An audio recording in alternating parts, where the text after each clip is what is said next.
All right. I'm with the one and only Tom Lawlor. It's great to meet you virtually. And hopefully, well, we both live in Vegas, actually. So hopefully we can get a workout in together soon. You're always welcome to come over to my house. I don't think I have all the equipment that you have, but we got enough over here to get some good training in. Yeah, I've got a great hodgepodge of equipment. Mike, I can say you may want to leave the listeners and watchers with a disclaimer. This will probably be the least informative podcast guest that you've had in quite a long time. You told me to check out some of your other shows to kind of get a gist of what's going on. And I mean, you have Steve Cotter on there talking about all things kettlebell and veganism, and there's no way I could even come close to matching him. There were some scientists. I don't even know what the scientists were talking about, Mike. Dr. Gordon, probably. Yeah. Oh, anybody. We went balls deep, using one of your words, in hormone optimization. So that was a lot of my. I mean, you know me as a kettlebell instructor, and that's what I was from 2002 to 2015 largely. But around that same time, I pivoted. I started getting into designing my own nutrition supplements for active people. And they're also, the common theme among all my supplements is that they all enhance hormone optimization. And that's something I got into around 2005. And I did really well with that. So that allowed me to just put the brakes on traveling all over the world and being as active, and to the point where I decided, you know what, I don't think I even want to travel around the world anymore. I'm just going to do this. And it's been doing this ever since. So it was a nice transition to make. And you were somewhere else previous to Las Vegas. Yeah, Los Angeles for 4 years. LA, okay. Because I believe it must have been when I started reading your articles, which would have been, I don't know, how long ago was that? 2000, at least like 2008, 2007? Yeah, 2008, we were here in Vegas. Okay. 2005, I was in Los Angeles from 2002 to 2006. Okay. So yeah, so that must have been when I first had my exposure to some of your writings. Would have been probably around that time. Oh, very cool. Do you know a guy named Dale Hart? He fought in the UFC as well. He was a guy from Maine. Yeah, that's him. That's him. I do. That's an old name that not a lot of people would recognize. Bring him up because he's actually a good friend of mine, and he's most infamous for that Corey Hill kick. I'm sure you remember where he did that kick and it snapped in half. I mean, he was in the UFC for a couple fights, so he's definitely not a well-known name in the UFC, but he's a great guy. I met him at Mark Phillippe's gym in 2010 when I trained there for 4 months, and I remember your name coming up a bit, so I thought maybe he got some training in with you. And Matt Brown was over. Matt Brown and I are friends now too, but I didn't know Matt at the time. But he was at Mark Phillippe's gym maybe a few months before I was, so we just missed each other. But he and Dale knew each other. Yeah, Dale Hart. There was a lot smaller of a contingent of MMA fighters around that time in 2010 as compared to now. Oh, yeah. The sport was still kind of in its infancy. So, guys like Dale Hart, I don't know, he was like a 155er. Right. But, hey, there's less guys. So, I think I ran into him at definitely one of the gyms and some of the shows up in the Northeast. Originally, I'm from Massachusetts, so I would go back up there and fight and train, and I ran into him up there. I know Matt Brown from going to military. Basically, we went to military bases and did seminars for the troops. Basically, a goodwill tour. It's kind of crazy to me to think that people are lining up to get my autograph, but hanging out with guys like Matt Brown and Diego Sanchez and guys like that, it's not too crazy to think about. So I know Matt Brown from doing some of that stuff, and that guy, he's a hardcore dude. He sure is. Yeah. I had dinner with him 2018, and he's a super nice guy, but he's got this crazy look on his face, right? He's got these kind of psychotic eyes, and you're thinking, yeah, this guy could jump across the table and kill me in about 2 seconds, and I wouldn't be able to do anything about it. So let's just stay on his good side. But he's a super guy. But he's a guy who he's a fighter and more than a martial artist. And what I mean by that is he's a guy who loves to fight. If he wasn't fighting in the UFC, he'd be fighting at a bar. He'd be fighting in someone's backyard. He'd be fighting somewhere because he's just a fighter. And I think that's why people like him so much. He's so authentic. That's just who he is. I mean, he fought for his life. Yeah. Right? Had a real heavy drug addiction. So, I mean, right there at the root of his, entire being and existence is fighting. And you're right. Like, he would be, if there was no MMA, he'd be boxing, he'd be kickboxing, he'd be doing something. And it's funny you mentioned that, like, not being a martial artist, because I view myself like almost the opposite of Matt, but I don't even view myself as like a martial artist. Like there's like a contingent of guys who are like sport fighters, you know, as opposed to even martial artists or, you know, guys who are like drawn to combat. And I think like I fall into that category to a certain extent, you know, so a little bit of self-reflection there. Yeah. But you, what is your martial arts background? How did you get in? I'm sure you had something in your background that led you to the UFC. So what did you start off with? When I was about 11 years old, I think I saw UFC 2, like the week after it happened on VHS. And there was no, you know, basically I was really drawn to the groin strikes. Right. I thought to myself, if I can get on top of somebody and strike him in the groin repeatedly, that's the sport for me. So I was like a huge fan. I miss the good old days of the UFC. What was the name of that Asian guy who Keith Hackney punched in the nuts about 100 times? That was Joe San. Yeah, Joe San, who's now in prison on murder, I believe. Oh, he's dead. Oh, is he? Okay. Yeah, they got him. Wow. He was also Random Task in Austin Powers. He's the guy that threw the shoe at Austin Powers. Wow, yeah. I had no idea. So I saw UFC 2, and then like where I grew up, there was no wrestling, there was no boxing. When I moved to Florida when I was about 13 or 14 years old, and I began wrestling then. But like my whole goal when I started wrestling was to be a fighter, you know, like to be a UFC fighter. And at that time, there was really no outlet for it. Like I thought I would just fight and have some other normal job. And then as time progressed, The Ultimate Fighter got more and more popular. And obviously, there's something going on in my house here. My kids are going crazy. But The Ultimate Fighter got more and more popular, and it became like a professional avenue.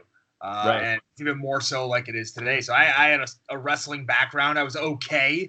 I wasn't like a national champion, high school wrestler. I wasn't one of these kids who grew up in Pennsylvania and wrestled since the age of 5 or 6. I was like a guy who wrestled because they wanted to be an MMA fighter. So I watched an episode of the season of The Ultimate Fighter you were on. There's a clip on YouTube where a small drunk guy wants to see if he can take a punch from you, and you knocked him out cold.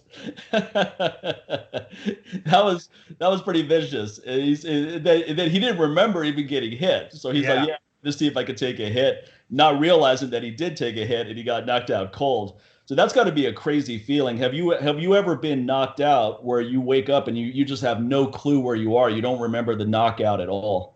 One time. And there was another instance. I mean, I've been choked unconscious. Sure. I can't even tell you how many times I've been choked unconscious. I mean, like probably 50. And there's times where I've woken up and not knowing what's going on, but usually it comes back pretty quickly. Now, there was a time on The Ultimate Fighter where I was knocked out by Ryan Bader with a punch, and that is the one time that I've been knocked out cold. But against Chris Weidman, I was choked unconscious, and I think because of the roar of the crowd and just like the foreign atmosphere, that was a more strong feeling coming out of it than being knocked out in The Ultimate Fighter where there's like no crowd, you know? Yeah. So they were kind of similar but different in ways. Yeah. So you did The Ultimate Fighter. You didn't win The Ultimate Fighter, but you got a contract. Was that pretty soon after The Ultimate Fighter? Yeah, so The Ultimate Fighter took place, would have been 12 years ago. Wow. And would have just gotten out of the house, I think, about a week ago. 12 years ago. 12 years and 1 week ago. So they have to air the show, and the seasoning, at this time, they would tape a season in the spring and in the fall. And they would air the one from the spring in the fall, and then the next one would run after that. So there's like a 3-month lag or something in between the shows. So at the end of the Ultimate Fighter season, which was season 8, is the one I was on, the actual finale was in December. So that would have been, like a 6-month turnaround I had. And back then, there were, now on The Ultimate Fighter, the last few seasons, it's a crapshoot whether guys even get picked up by the UFC. But at that point, half the guys would get picked up, half of them wouldn't.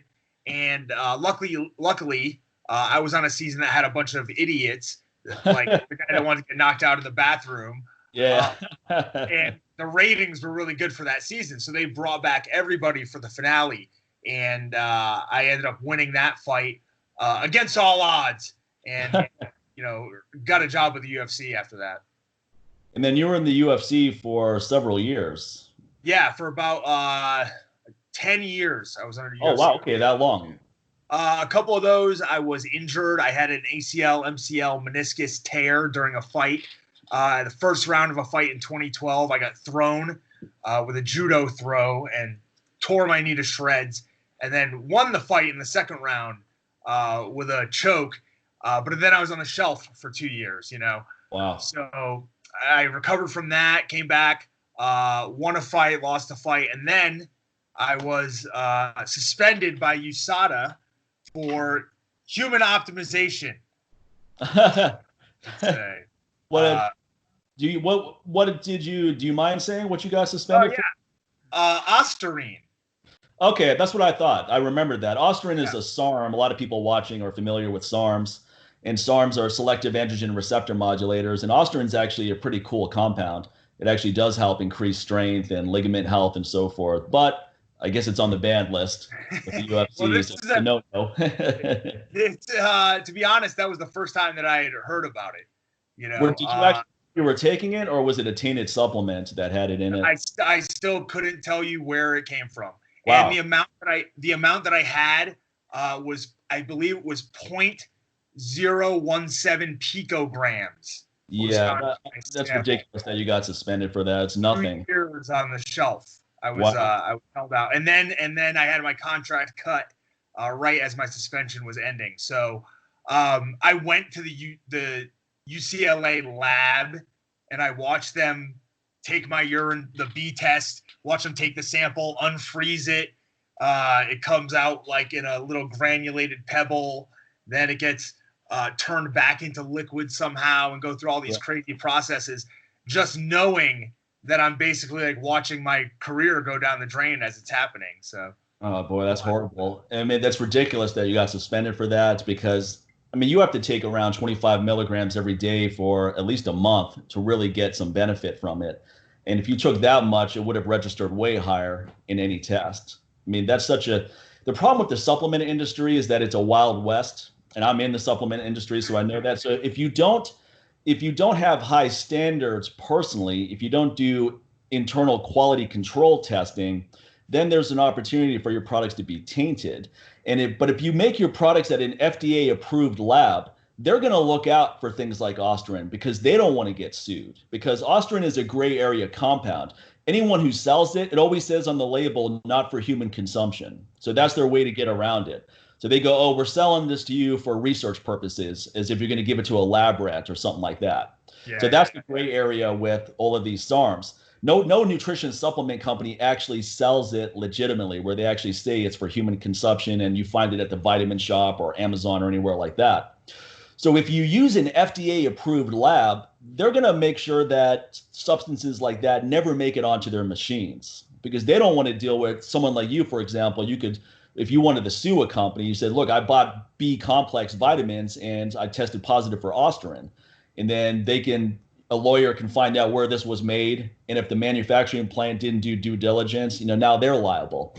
So you have to have some ethics to even care about this. And a lot of supplement companies, they don't use FDA approved labs. They hire 3 people to put the caps together in their garage and put a fancy label on it, and they don't care if the product works. They just want a high profit margin. They could care less. Most of the people who make supplements, they don't even work out. They just think, oh, these gym rats are a bunch of suckers. We'll just hype them up and sell them nonsense with clever ad copy. And we'll just get as many one-time purchases as possible because no one's going to buy it again because it doesn't do jack shit. That's the mentality of a lot of people in the industry. My mentality is the opposite. I want the highest quality products. I want them to work. and I want people to use it again and tell everyone they know. And it works because I don't spend $1 on advertising, and I'm a small businessman. So there's no way I could compete in the supplement industry if I didn't make great products, because I would have been out of business a long. I don't have the advertising budget to just get as many one-time hits as some of these other companies do.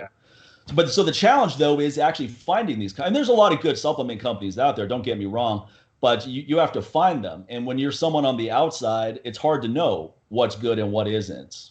Yeah. And another issue too, and it's like I could have fought the charge essentially, but the way the system's set up is you have a chance to go to arbitration with USADA, but USADA, they're not going to get paid. They're not a government agency. They're a hired private agency, and they have to catch people, you know? So I'm dealing with Jeff Nowitzki, who's the guy who took down Lance Armstrong. And right. he's the liaison between USADA and the UFC. And his recommendation is, well, you just take the loss. Right. You know what I mean? So you get told one thing by them. And then after the fact, plenty of people end up in the same boat as me. People that cannot find where the substance came from and get reduced suspensions of 6 months. They're able to resume their career. The UFC backs them. And it's like I was in the exact opposite situation and had the exact opposite experience, you know? So it's like not only are the supplement companies that are doing this stuff at fault, but the way the whole system is set up is not set up for you to be able to fight it and prove your innocence. It's like as soon as you're nailed, you're done. You're guilty. What do you think about John Jones, though, and how he's gotten away with so many things? Because he's failed many tests, and somehow there's always a loophole where he gets out of any 2-year suspension. Yeah, well, there's obviously, I mean, I don't want to make this like an anti-UFC thing because I could easily start talking like that. Yeah, I understand. But there's other instances where the UFC went to bat for people where they really shouldn't have. Like, I don't know if you're a Rampage fan. I was. Yeah, sure. But he went on like a hit and run escapade in his giant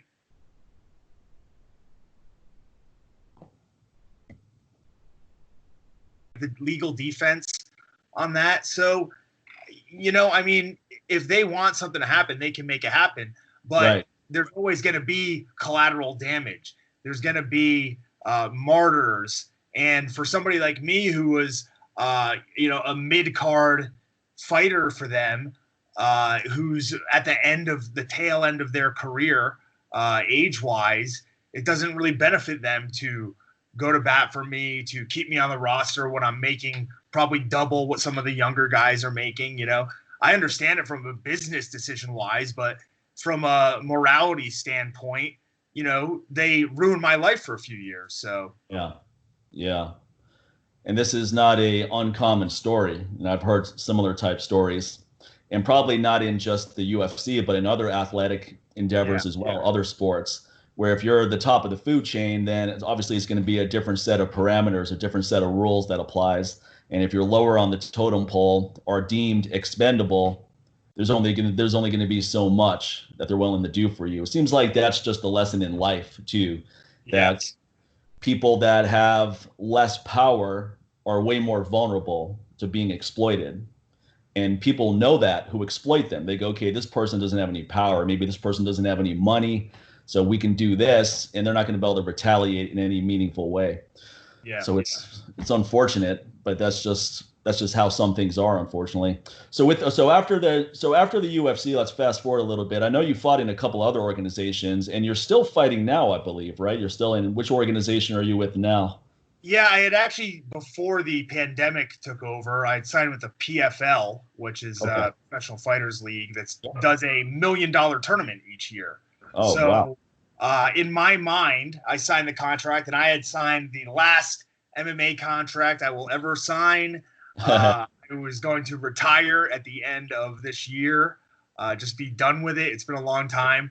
And then the pandemic happened, and they set the entire season back until 2021. So now I'm going to be a whole year older, another year of trying to keep myself together in preparation for these fights. But hey, when you have an opportunity like that, I mean, like, I'm not going to get a chance to relive my career, Right. especially not as I get older and in my 40s. This is a young man's sport anyways. So, I told myself this is the last go round, and, I'm going to keep my word. So 2021, I'll be fighting. Since I've left the UFC, I fought for Golden Boy Promotions. The one show that Oscar De La Hoya put on. Yep, I saw the show. Yeah, being as some people know me for doing wacky weigh-ins and entrances and things like that, I was hoping he'd put on some more shows so I could come out in the fishnet stockings once I got to know him a little bit more. But I didn't get that chance. And I've been doing a lot of pro wrestling, Mike. I saw that, yeah. Yeah, I was a huge pro wrestling fan. And to me, I kind of view them very similar, mixed martial arts and pro wrestling. It's just extensions of the same coin, That's really cool. Yeah, you put it all you're really following your passions and different things. So that I'm always interested in talking to people that have these unconventional lives like you do. Because I consider my life very unconventional as well. But in comparison to you, it's very normal. And so you've been a professional fighter, you've been a wrestler. And what do you see in your future after all the fighting is over? Let's say next year when you finish that last fight, is there some other interest you'd like to pursue? Well, after that fight, I'll be a millionaire. So there you go. In dollars, right? I mean, absolutely. I mean, honestly, I've just been involved in MMA, in wrestling, in fighting, in fitness in general for so long that it's basically like consumed my life. So, I'll move on to something in that industry, whether it's welding together equipment and welding power racks, whether it's training people in weight training, personal training, in mixed martial arts, whether it's sitting behind a desk, running the front desk at a MMA gym. It's going to be something involved in those lines. And luckily enough, I've been able to kind of diversify myself to have MMA commentary gigs. I could do wrestling commentary gigs, professional wrestling matches, MMA fights. So, I feel happy with the fact that I've, been able to find these small different avenues, like you said, that are unconventional in a lot of ways. I don't have like one set job that I go to every day. I do a podcast that's professional wrestling and MMA based once a week on a pay website. So there's probably, I mean, as far as I know, a couple thousand people are listening to that, but it chips away over time at the bills. It chips away over time at, the bank account. So, it's not a bad life. It is a little unconventional. But I think it's just going to continue down that path, honestly, That's the way. I mean, we have to find ways to make life work for us. Being a 9-to-5 or a suit and tie guy, that was never going to be my life. I tried it. I hated it. There's no way I was going to ride that out for 35, 40 years. Whatever I do, I have to be really passionate about it.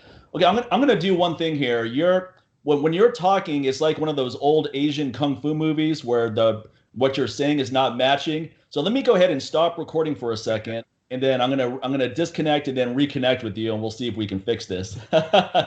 Just 1 second here. All right, there it is. Yeah, so let's make a pivot here and talk about your training, because I love looking at your Instagram clips. You put up training clips often, and the locations are hilarious. Give Tom a follow on Instagram and pay close attention to the locations he puts up. He'll be in his backyard and it's balls deep trout, or it's Spearmint Rhino Gentlemen's Club. These totally random locations. I started doing that too after I saw that. I go, but I'm gonna have fun with this. And then I don't really want people to know where I'm at anyway. So this is also, it serves dual purposes. It's entertaining and it's protective as well. Yeah, I don't want the people going like, "Oh, Southern Highlands." Okay. Yeah, exactly. I think the balls deep one was yours, by the way, not mine. Oh, really? I'm trying to check on my Instagram right now and see what the. Oh no, you're right. You're right. Balls deep. I'm pretty sure I got that from you because that one's hilarious. Snatch Mansion. Well, that one I'm definitely going to use next. That's hilarious. Or Taint's Biker Bar. That's another one. It's Kettlebell Snatch Mansion. These are actual places, huh? That's great. That's great. I'm gonna have to start having more fun with this. So what are your training goals right now? To me, it looks like you're combining kettlebell training, you're doing some Westside type stuff, you're doing some powerlifting. So what are you working on right now? You nailed it. Right on the head. Essentially, I did a course at the end of May. A conjugate tactical course is what it is, and it's the tactical division of Westside Barbell under one of their master trainers, Jason Gusick. I want to call him Gusick. And it's basically maximal strength, dynamic endurance, power, all trying to be wrapped into one, which is the hardest thing that you can possibly do on planet Earth. But it uses the Westside template, adds in more conditioning. It's not tied so tightly to the competition lifts. I think people have the wrong idea of Westside Barbell as you're just squatting, deadlifting, and benching, which is true to a certain extent. Yeah. But you're also doing mostly variations of those lifts, right, which are getting out, changing the motor pattern slightly, but really what they're doing is allowing you to, work the muscles differently. Because I know as a grappler, one of the biggest issues I've run into is I have great back strength, great back endurance. And hell, if I take my shirt off and I flex in the mirror, my back looks ripped, but there's no muscle there because I've become too efficient with the way that I pull. Right. So, that's something that I need to work on. So the Westside system, if you really look at it, is all about finding these weak parts and developing them so that they're no longer the weak part. I think a lot of people also go too far in one direction and they get away from the things that they're good at. I know when I'm grappling that one of my best qualities is like isometric strength. So I'm not going to abandon that. I need to work that as well, but recognize my weaknesses and also work on those. So my weakness right now is maximal strength. So unfortunately, I'm using the barbell kind of frequently. Right. Yeah, I'm very familiar with the Westside because I'm a huge fan of Louie Simmons. I think the guy is brilliant, and I was a big fan of his way before I got into the business. I used to try to find anything I could read about him because back then it was a mystery. If it wasn't a short article in Powerlifting USA, or sometimes he was featured in Iron Man magazine, but it was rare. It's not like now where you can watch seminars online or you can watch 100 different lectures by Louie. But I'm a huge fan of that conjugate system. And I do my own variation of it to some extent, meaning that I'm a big fan of the deadlift and I'm always pursuing deadlift goals. But instead of just doing the same kind of deadlift several times a week, I like to do deficit deadlifts, sometimes 2 inches, sometimes more, 3 inches, sometimes partials just below the knee, and sometimes with the trap bar or sometimes with chains, and then different kind of bars. I have one bar at my house that doesn't bend at all, no matter how much weight you put on. This thing is sturdy. So that's a totally different feel than the bar I use at the gym, which doesn't have an excessive bend. But once you get up to 5 plates, it bends a little bit. So you get a little bit more of a whip. Like when you pull the bar moves. When I pull the bar at home, it's not going to move unless I'm moving all of the weight. So it's much harder to get it off the floor. But that's actually a good thing because it gets you stronger off of the floor. So if I get really good with that stiff bar, a bar with the whip is just going to fly right up. But then you have to have the right technique for each one, because if you're not used to the whip, it's going to feel awkward. You're going to get thrown out of place. And if you're not used to the really sturdy bars, you're going to mess up your back, which I have. During the pandemic, I remember I put 405 on it, which is light for me, and I did a couple sets of 3, and my back was jacked. I go, what happened? Because it was such a different feel than what I'm used to that my groove was a little bit out of place. And with the deadlift, there's not a lot of margin for error. If you're just off a little bit, you're going to feel it in your back. When it's perfect, you don't feel it in your back. At least I don't feel it in my back at all. But also, I don't wear a belt, and that's something I'm actually going to start doing. I'm going to start wearing a belt just because I talked to someone like Mark Philippi. Pretty much every powerlifter says if you want longevity with these lifts, you want to wear a belt because it allows you to push the limits a little bit more without any fear of injuring your lower back. So I'm 46 and I want to deadlift 600 pounds.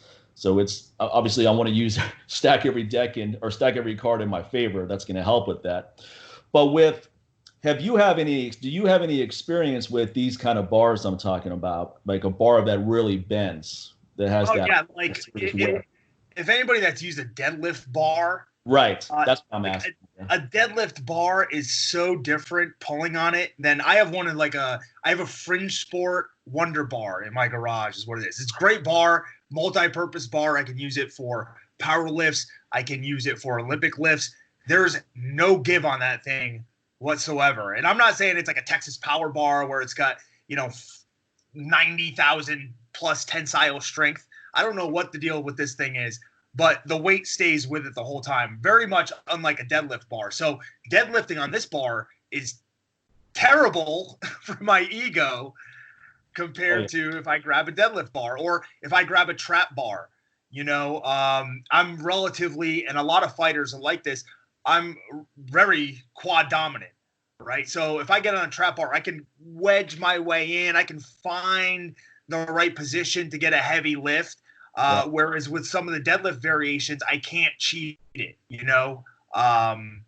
and I think using the different bars, like, for example, say you're using what is it? A squat where you're using your hands to support yourself, right? Okay. Was it an Anderson squat? You use a hand-supported Anderson squat coming out of the hole. Right. By using your hands, you're going to be able to use more weight than you could without using your hands, obviously, right? And a lot of people say, well, that's cheating, right?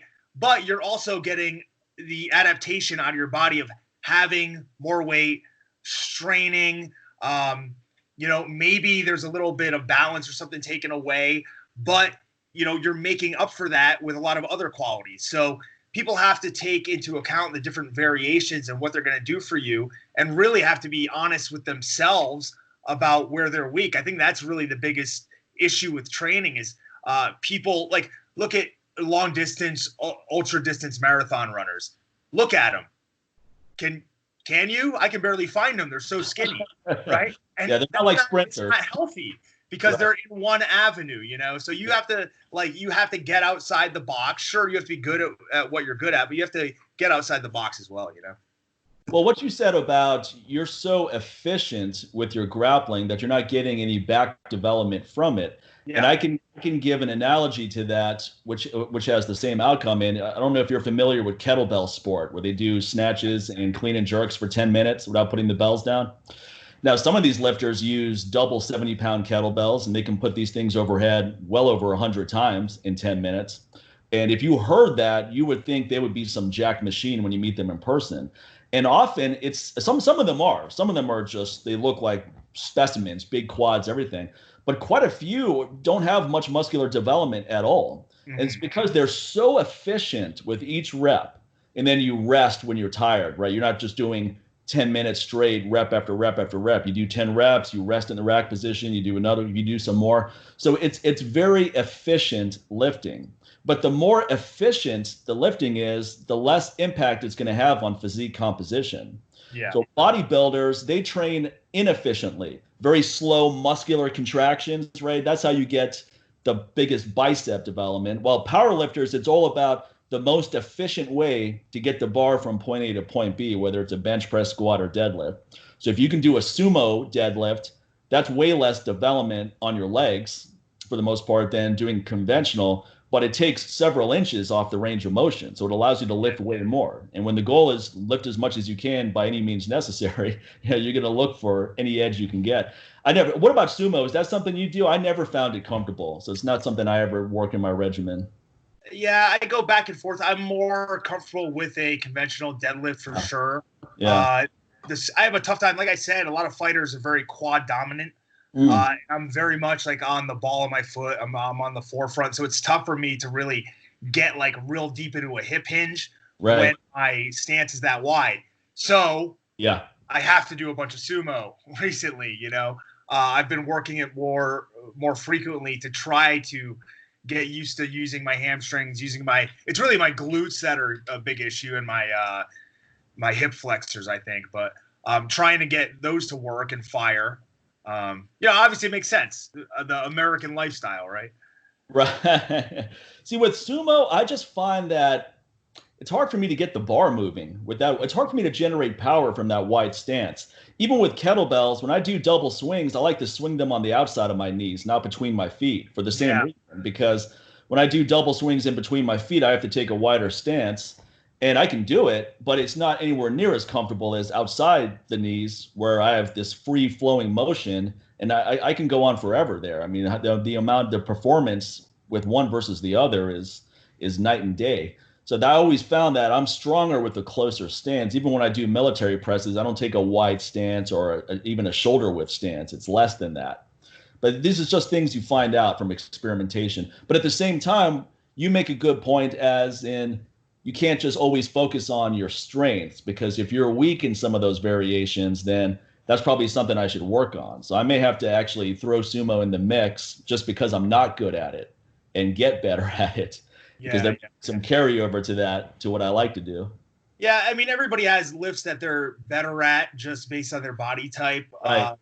But I love the elevated deadlift, deadlifting off of a height. Yeah, it's awesome. I think is one of the best ways to do it. The bad thing, I guess you could say, is you'll probably get more upper back rounding with people who don't have the flexibility. But I mean, really, there's like a difference between rounding your lower back in a deadlift and rounding your upper back. There sure is, yeah. And especially when you're going at a deficit. So another thing that's pretty good to try, and I used to love them, is the snatch grip deadlift.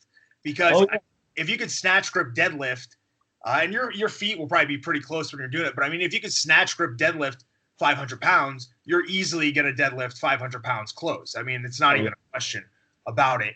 And the load is going to really be centered on your upper back. So for upper back development, for having that V shape, there's not many exercises that I think are better really than that snatch grip deadlift.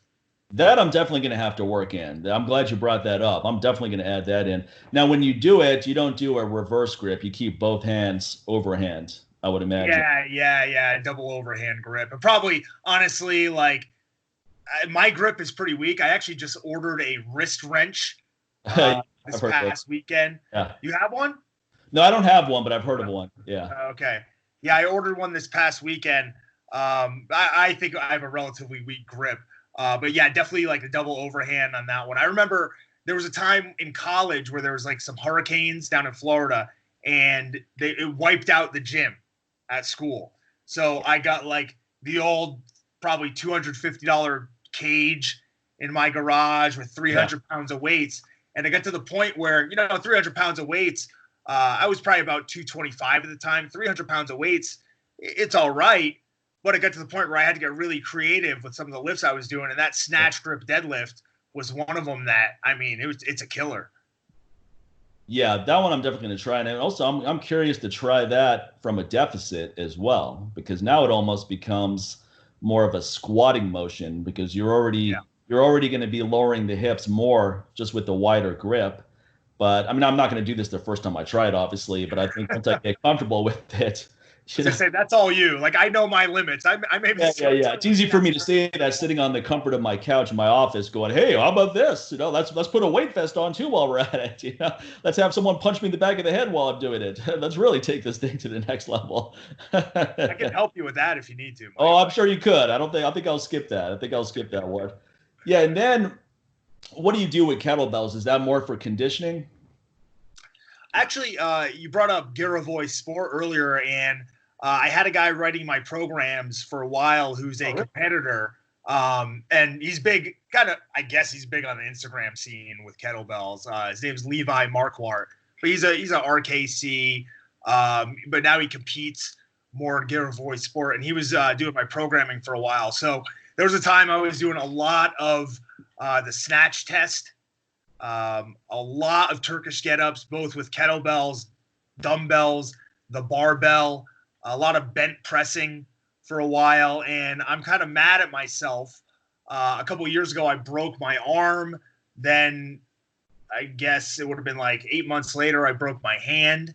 And those were kind of the exercises that suffered the most. I had a hard time with the grip on the kettlebell, and where I broke my arm, coincidentally, is right where the kettlebell sits on that arm. So it was pretty tough for a while, and I lost a lot of my Turkish get-up ability, a lot of the bent pressing on that arm, and I'm now realizing, how much of a benefit that those things gave me.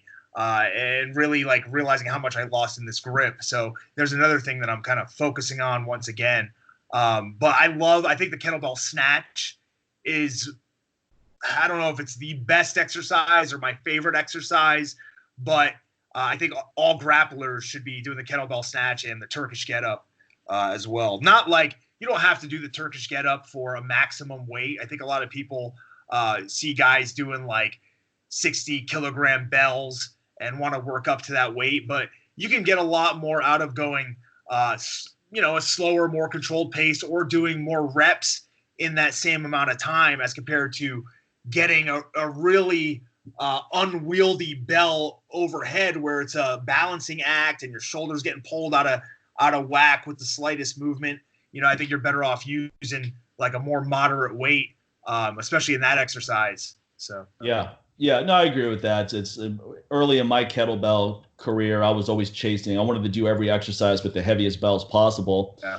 And that worked in my favor to some extent because a lot of people couldn't do that. So it separated for me from the herd real fast, especially when I taught courses and did videos and all that. But it was also a lot more wear and tear on the body as well. Doing bent presses with a 105-pound kettlebell at seminars and doing Turkish get-ups with it and doing kettlebell snatches with it. Even with really good technique, it's still a lot of wear and tear on your body. So you got to be careful with that kind of stuff.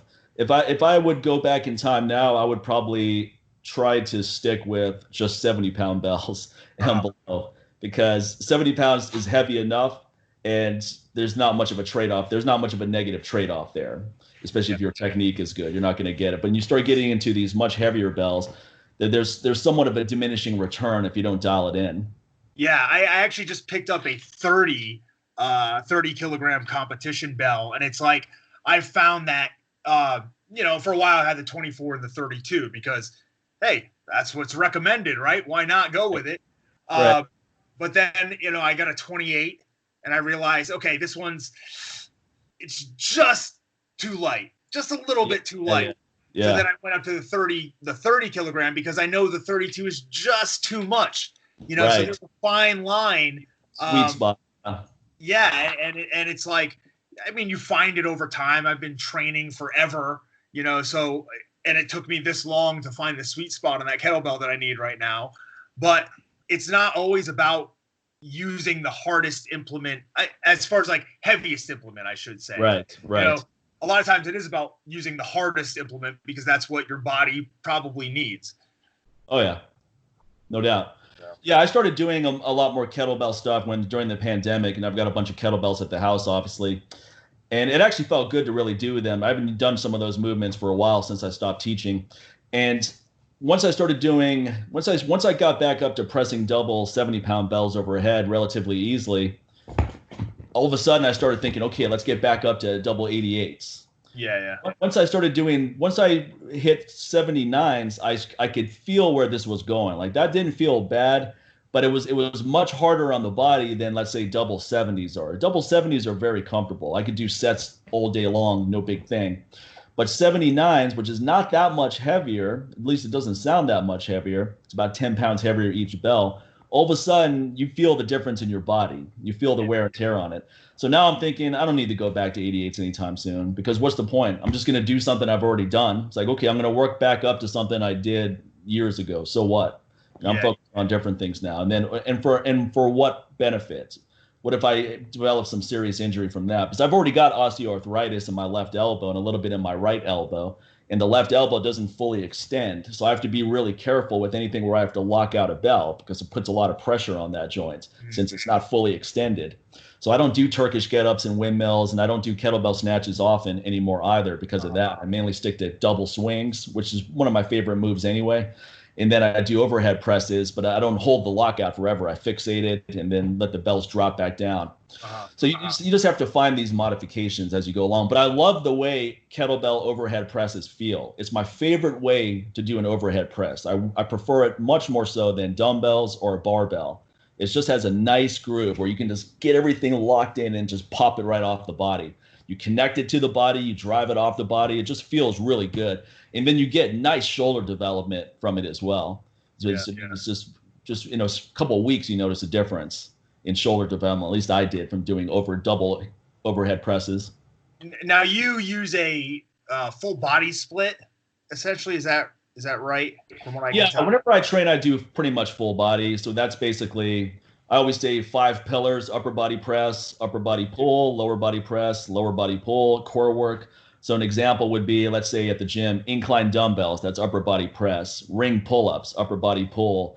Let's do deadlifts, that's a lower body pull. And then maybe Hindu squats, that's a lower body press or leg press machine or squats. And I don't like to do squats and deadlifts, obviously, on the same day. So if I do deadlifts, whatever I do for the quads is going to be easier. And then core work will be dragon flags or hanging leg raises or ab wheel rollouts, something along those lines. Not every time, but generally I like to do that because when I get busy, if I do this split routine, and let's say I miss a couple of workouts that week for whatever reason, now I'm in this imbalanced state. Like maybe I only hit upper body on Monday, and for whatever reason I missed a workout, the next workout, which was leg day. So here it's if I try to do 3 full body weight training sessions and then 3 interval training cardio sessions at home. But if I only get 2 of each in, that's still pretty good. If I only get 1 of each in, that's not great, but it's not bad either. So if I get 3 of each in, then it's good. And then it allows me to move pretty fast because once I hit deadlifts, there's really not a whole lot else I need to do for the lower body. I mean, that's the lower body's hit. And I use a strong, pronounced leg drive on deadlifts too. I'm not a back deadlifter. I mean, I have a strong back, but Mark Philippi taught me how to really drop your hips and drive your feet to the floor. So when I deadlift, there's a squatting type component to it. So I often use the deadlift as a hamstring and quad exercise because sometimes I'll check 2 boxes off with that, especially deficits. Yeah, for sure. And then so you use almost more of it would be like an Olympic style clean deadlift where you're lower. Like an Olympic lifter starts off in a real low position. Exactly what I do. Yeah, the way you see them load up where their arms are bent, and then once they straighten their arms, they pull the weight. And see, that's what Mark Philippi does, and he could deadlift 900 pounds in his prime. I mean, he's 55, and he can deadlift over 600 now anytime he wants, and he's working up to 700 just for the fun of it. And he has a very strong back, but he likes to use a very pronounced leg drive because he has really strong legs too. And the leg drive protects your lower back because what's the most vulnerable portion of a deadlift? It's off the floor. That's where you're going to hurt your back if you don't do things correctly. And if you watch a lot of kids, especially, they rip the bar and the only thing that goes up are their hips. And then they're playing catch up. And my back hurts just seeing that. Now, if you watch me deadlift, the hips go up a little bit, but the bar goes up at the same time. It's not something where the hips go way up and then the bar comes up. The hips go up a little bit, now the bar comes up, and now the hips keep going until I'm fully standing. And when you execute it right, you get this pop, this dip and drive where the bar pops off the floor. And that's a great feeling because what sucks is when that doesn't happen. You give it everything you got and the bar barely moves, and then your hips are all the way up and now you're basically doing a Romanian deadlift, an unintentional Romanian deadlift all the way to the top. So I never trained to failure. That's one thing I still practice from what I learned from Pavel Tsatsouline. I mean, maybe the only time I train to maximum is when I'm going for a PR, which is not often, maybe once a year. So I train close to it, but leave a few reps in the bank or leave a little bit of percentage left in there so that I'm not wearing myself out. I also like to deadlift frequently. I find that I get strongest when I deadlift 3 times a week. Now, if you're deadlifting 3 times a week, it really can't be more than 80% of your 1 rep max, because you're going to burn out real fast. So I'll do that, and then I get into an intensification phase where I'll take it up to maybe 90%, but now I'm only doing it twice a week, let's say Monday and Thursday, or maybe Monday and Friday. And then I'll go back down to that making deposits, as I like to call it, where you're lifting reasonably heavy enough that you're going to build strength, but not so heavy that you're going to burn out. Because I find it's that 80% range is where I'm really building strength. 90% is more demonstrating strength and just getting used to the feel of heavier weights. But you're not really building that much at that point. You're more demonstrating. And that's important too. But most people are in the demonstration phase. They're always, every time they work out, they're doing exactly what they can do on that day. Otherwise, they don't feel like they worked out. No pain, no gain. We get all these bad mottos out there. It's like, you should be wiped out after every workout. You can't even walk to your car. But these stupid mottos just keep getting passed down from generation to generation. When in reality, a good workout, you should feel great afterwards. Yeah, sure, you're going to be tired, you're going to be fatigued, but you should feel relatively fresh, not beat up where you feel like you have to take the rest of the week off. Yeah. I mean, there was in the MMA world for a long time, and people had it like completely backwards, was you want to kill the guys with these conditioning circuits and do all this stuff that like mimics the fight, when that's the thing that people need the absolute furthest thing from. It's like MMA fighters need movement capabilities because we're stuck in these horrible positions all the time and our body's adapted to it. A lot of fighters lack a maximum strength, There's all these qualities that are taken for granted that fighters miss out on. And, as time goes by, it's like the more I train, the more I realize that there's like, I search, and I'm sure everybody's done this. They go through the pattern where they search for the best training program. You look for, the magic bullet, the special sauce, the potion, and it just doesn't exist. It's a constantly evolving thing. And if you think that it's not, then you're so far off base. And at the same time, you have to take into account the different varying levels of experience and expertise that different people have, the different experiences that they have physically. One person's mental acuity is not the same as another person's. One person's physical history isn't the same as another person's. And everybody tries to kind of fit training into these one-size-fits-all boxes. But, I mean, we were talking about the deficit deadlift, right? And you're talking about doing a snatch grip with that. I know I'm not even coming close to that anytime soon because my mobility sucks. But, like, some people would hear that and go out there and think, like, okay, well, I'm going to that right off the bat. And it's like the older I get, I guess wiser I become, or the more I realize I just don't know anything. And I think that really that's what training's all about. Is it's so open that people think. You were talking about like Louie Simmons and searching out his articles and all this stuff before. Well, all the stuff that he takes is pulled from Russian texts. That's right. Yeah. So if you really want to interpret it on your own, go read those texts and do the research on your own and find out the differences that you take from it. I don't agree. I did this Westside certification, but I don't agree with everything 100% that Westside says, or that, any trainer says. There's great stuff that I've seen from everybody. There's great articles I've seen from you. I mean, I don't know if the kettlebell and barbell solution would work or not, but I'll take your word for it, because I'm sure you did it. Yeah, I did. Right? Yeah. And at that time in your life, that was like the program for you. So, I think people try to fit training into like this one size fits all box. It's not that. And that's how people fall out of love with it. Like you were talking about the 80% thing earlier, where you're training and you're building, you're continually progressing, right? If you just went to school and constantly tested every single day, you're not going to learn anything, and you're going to absolutely hate your life. Right?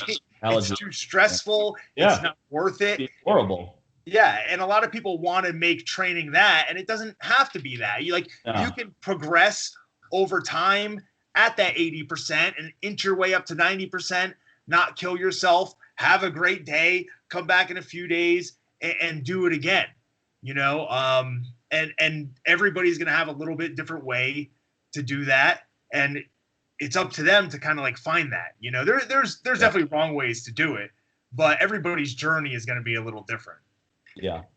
Yeah, that's really well said. And what I like about throwing in some of these other variations like the snap grip deadlift is that's going to force me to go much lighter. Because when I do conventional, sometimes I have a plan of, okay, I'm not going to go over 4 plates, but everything feels so good. I'm like, okay, I got to do more because everything feels so locked in. Yeah. If I do something that I'm not familiar with, I'm not going to have that feeling. So if I do the snatch grip deadlift, it's going to feel awkward. So that's going to force me to stay within certain parameters and keep it conservative. So I like that. I'm going to throw that into the mix, and I'm going to throw in maybe another exercise like that where I'm not familiar with it or not comfortable with it, because that's going to force me to avoid falling off the plan I have. Yeah. I used to do a lot of hack squats with the barbell. That's another one that it's kind of self-limiting, like you're not going to be able to load up the same amount that you can with the deadlift, but you may get more out of it at a certain point in training. Sure. The Jefferson deadlift, a lot of people like to kind of make fun of it, but it's like every time I do it, I'm like, God, man, that thing is working muscles that I didn't know I even had. So there's tons of variations. Yeah, you're giving me a lot of good ideas. I think I might have to try that too. I haven't done that. Actually, I'm not sure if I've ever done the Jefferson deadlift. I've seen it. I know what you're talking about. But now I'm curious. Now I'm going to have to try it. Yeah, well, I'll definitely have to tag Taint's biker bar again when I do that Jefferson deadlift, because there's muscles in your glutes, in your hamstrings, your abductors, adductors that fire up when you do that one that, I can't find another exercise that does that. But yeah, I'm going to have to try that now for sure. Now with that, you basically, you switch the stance with each set. So let's say you have the left foot in front, the right foot behind, and the bars in between. And then the next set you reverse, I would imagine. Yeah, correct. And the way that you face the hand in front of your body will be underhand. It will have the underhand grip, and the one behind you will have the overhand grip. Got it. But, it's weird. It's not weird, but it'll put you into the more natural, I guess, motion your body wants to pull with. So it's probably going to be uneven on the sides. You know what I mean? I find that my stance is a lot different, and I have to fight myself to keep from really over rotating, which is a great thing that happen because it's going to help with muscular imbalances. It's one of these lifts that, and I do that with every lift. I use it as like a diagnostic tool. Okay, here's what's hurting. This is what I have to work on next time I come in, or maybe later today, or, and that Jefferson deadlift is really a great one for that. Okay, that's really cool. I'm definitely going to try that one out as well. I'll start with that snatch grip deadlift. I don't want to overwhelm myself here with new moves. But once I feel a little bit comfortable with that, I'm going to throw that Jefferson deadlift into the mix. Well, hey man, this has been awesome. I know you need to get going, so I don't want to hold you up. Well, just what's your Instagram handle? And I'll just direct everyone there because, like I said, people need to follow you. Your clips are awesome. Yeah, it's at Filthy Tom Lawlor, FILTHYTOMLAWLOR on Instagram, and I'm on Twitter as well. But that's more business, I guess. Yeah. I don't know. What do people use Twitter for? I'm on there, but I got rid of Twitter and Facebook maybe last year or the year before. I just didn't feel they were useful, especially Twitter. Yeah. That was a total waste of time. I almost got rid of Instagram, and then I started coming up with ways to use it that made sense for my business, because I only use this stuff for my business. And then there's a lot of nonprofits I like to give exposure to as well, so it serves dual purposes. But if I were just a regular guy, I wouldn't have Instagram at all. If I just were some 9-to-5er or some, maybe they stay in contact with friends, but that's it. But for the purposes of business, I was going, I don't know if this is useful at all. Maybe I should just get rid of it. But now that I started doing this, where I'm recording these episodes, I can take these 1-minute clips from our conversation. I can load it up.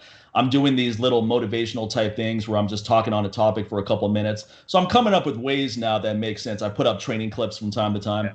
Yeah. So now I'm figuring it out. but for the most part, social media, people overstate the benefits of social media for building business, in my opinion. What's way more useful is having a newsletter list with actual emails. That's way more impactful than anything you do on social media. You're not going to get anywhere close to the same return from social media as that. Yeah. Out of all of them, like, I haven't had a Facebook in years. I easily get the most benefit out of Instagram just because it's all clips or pictures. It's not just like garbage text that you read on Instagram and Facebook. So there's like some value to it. And I just went back like the past few days, and I've started just like unfollowing, you know, a lot of the accounts that I follow because I had gotten, you know, I had followed too many accounts. It was too cluttered. Yeah, you know? right. So now I'm going back and I'm like cutting down on it and trying to do that all the time. Yeah, sometimes you have to clean house. It's like being a hoarder. You just got to get rid of the junk, get the fat down so that you're not seeing all this that you don't need to see. Yeah, I'm like, oh, is this? What if this girl with 58,000 followers checks and sees I unfollowed her? Who cares? Yeah, exactly. Yeah, I mean, I don't know if people do that or not, but like you said, if they do, so what? If they're someone comes to me and says, "Hey, did you unfollow me?" I'm like, "Yeah, I did." Stop posting pictures of your dick every day, man. I got tired of seeing that. You know? Well, this is great, man. I really appreciate this. It's great connecting with you, and let's get a workout in sometime. It'd be cool to get hit a little bit, some training in. And hope you and your family stay safe, man, during this pandemic. We're in some crazy times right now. Yeah, you too. I mean, if there's anything you need or I can help you with, please let me know. I appreciate it. Thank you very much. Thank you. Thanks a lot. Take care.